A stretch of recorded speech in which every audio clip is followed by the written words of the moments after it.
क्या कभी सोचा है कि एक मामूली सा पत्ता किसी की जान बचा सकता है? आज हम एक ऐसी ही कहानी की दुनिया में चलेंगे जो उम्मीद, त्याग और हाँ, कला के असली मतलब को हमारे सामने रखती है। ये कहानी है उस एक आखिरी पत्ते की जिसने सच में सब कुछ बदल दिया। जब आइवी का वो आखिरी पत्ता गिरेगा ना, तो मैं भी चली जाऊंगी। ये शब्द, ये सिर्फ एक ख्याल नहीं थे, ये एक जानलेवा विश्वास बन चुके थे। एक ऐसी सोच जिसने एक जिंदगी को मौत के बिल्कुल करीब लाके खड़ा कर दिया था। तो चलिए समझते हैं कि आखिर ये सब हुआ कैसे। तो बात शुरू होती है दो कलाकारों और एक बीमारी से। हमारी कहानी का सीन है ग्रेनिच विलेज। यहाँ दो यंग आर्टिस्ट रहती हैं, सू और जॉन्सी, जो अपने सपनों को पंख देने की कोशिश में लगी हैं। लेकिन उनकी दुनिया में बहुत जल्द एक अनचाही मेहमान, एक गंभीर बीमारी दस्तक देने वाली थी। अब होता यह है कि कड़ाके की सर्दियों में निमोनिया जॉन्सी को अपनी चपेट में ले लेता है। उसकी हालत दिन ब दिन सच में बिगड़ती जा रही थी। पर पता है, डॉक्टरों की दवा से भी ज्यादा खतरनाक वो जहर था जो उसके मन में घुल रहा था। उसने जीने की सारी उम्मीद ही छोड़ दी थी। और हाँ, एक बात याद रखनी होगी कि उस दौर में निमोनिया कोई मामूली बीमारी नहीं थी। ये एक जानलेवा चीज थी। कोई पक्का इलाज था ही नहीं। अक्सर मरीज के बचने की सबसे बड़ी वजह दवा कम और उसकी अपनी जीने की इच्छा ज्यादा होती थी। और वही इच्छा जॉन्सी के अंदर खत्म हो चुकी थी। अब आता है कहानी का दूसरा हिस्सा, आखिरी पत्ते पर लगी एक शर्त। जॉन्सी का यही अजीब सा विश्वास कहानी को एक ऐसा मोड़ देता है जहां से सब कुछ बदल जाता है। उसकी जिंदगी की डोर अब किसी दवा या दुआ से नहीं, बल्कि खिड़की के बाहर लगी एक बेल से जुड़ चुकी थी। तो बिस्तर पर बेजान पड़ी जॉन्सी दिन भर बस एक ही काम करती थी। बाहर ईंट की दीवार पर चढ़ी आइवी की बेल को घूरती रहती थी और गिरते हुए हर एक पत्ते के साथ वो अपने मन में अपनी ही जिंदगी की उल्टी गिनती कर रही थी। और यहीं पे कहानी का सबसे बड़ा सवाल सामने आता है, क्या किसी की जिंदगी सच में एक पत्ते पर निर्भर कर सकती है? अब देखिए, लॉजिक और साइंस के लिए तो यह सिर्फ एक वहम था, पर जॉन्सी के लिए यह एक डरावनी हकीकत बन चुका था।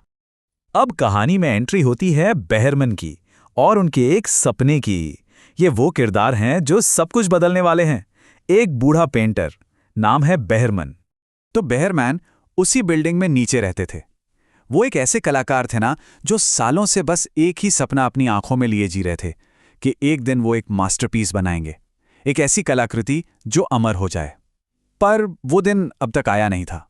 तो जब सू ने बेहरमैन को जॉन्सी की इस, कह सकते हैं ना, नादानी के बारे में बताया, तो वो एकदम भड़क उठे। बोले, ये क्या बेवकूफ़ी है। पर उनके इस गुस्से के पीछे जॉन्सी के लिए एक गहरी फिक्र छिपी हुई थी।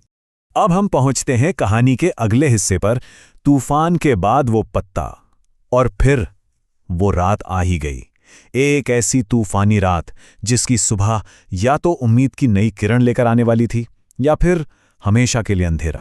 उस रात तो जैसे आसमान ही फट पड़ा। तेज बारिश, बर्फीली हवाएं, एक भयंकर तूफान। किसी को भी शक नहीं था कि उस बेल पे लटका वो अकेला कमजोर सा पत्ता इस कहर को नहीं झेल पाएगा। लेकिन अगली सुबह जब जॉन्सी ने कांपते हुए खिड़की से पर्दा हटाया ना, तो उसे अपनी आंखों पर यकीन ही नहीं हुआ। सारी उम्मीदों के खिलाफ, उस भयानक तूफान के बावजूद, वो आखिरी पत्ता अब भी अपनी डाल पर मजबूती से टिका हुआ था। बस उस एक जिद्दी पत्ते ने जॉन्सी के अंदर सब कुछ बदल दिया। उसकी टूटी हुई हिम्मत फिर से जुड़ गई। उसे लगा, अरे अगर ये नन्हा सा पत्ता जीने के लिए इतने बड़े तूफान से लड़ सकता है, तो मैं क्यों हार मान रही हूं? उसे समझ आया कि ऐसे मरना चाहना तो एक पाप है। और बस उसी एक पल में जीने की इच्छा उसके अंदर फिर से जाग उठी और धीरे धीरे उसकी सेहत भी सुधरने लगी। तो एक तरफ जॉन्सी की सेहत तो लौट रही थी, लेकिन कहानी का सबसे बड़ा और दिल को छू लेने वाला राज वो अभी सामने आना बाकी था। कुछ दिनों बाद एक बहुत दुखद खबर आई। बूढ़े पेंटर बेहरमैन अब इस दुनिया में नहीं रहे थे। उन्हें भी निमोनिया हो गया था और डॉक्टर ने बताया कि वो उसी तूफानी रात में बुरी तरह भीग गए थे। तभी सू ने जॉन्सी को उस पत्ते का असली राज बताया। उसने कहा, जरा खिड़की से बाहर उस आखिरी पत्ते को देखो। कभी अजीब नहीं लगा कि तेज हवा में भी वो जरा सा भी नहीं हिला? वो असली पत्ता है ही नहीं, वो बेहरमैन की महान कलाकृति है। उनका मास्टरपीस। जरा सोचिए एक बार, बेयरमैन उस बर्फीली, कंपा देने वाली तूफानी रात में बाहर गए। उन्होंने दीवार के सहारे एक सीढ़ी लगाई और अपने ठिठुरते हुए हाथों से सिर्फ जॉन्सी की उम्मीद को जिंदा रखने के लिए उस दीवार पर हूबहू असली जैसा दिखने वाला एक पत्ता पेंट कर दिया। तो देखिए, असली पत्ता नाजुक था, टेम्परेरी था, जो जॉन्सी के लिए मौत का सिंबल बन गया था। लेकिन बेयरमैन का बनाया हुआ पत्ता वो टिकाऊ था, अमर था, और वो बन गया जिंदगी का सबसे बड़ा प्रतीक। तो इस कहानी ने मास्टरपीस शब्द का मतलब ही बदल दिया। एक महान कलाकृति सिर्फ रंगों और ब्रश का कमाल नहीं होती, बल्कि वो एक ऐसा त्याग है, एक ऐसा सैक्रिफाइस है जो किसी और को जीवन और उम्मीद दे दे। बेयरमैन ने अपनी जान देकर आखिरकार अपना वो मास्टरपीस बना ही लिया, जिसका वो पूरी जिंदगी बस सपना देखते रहें।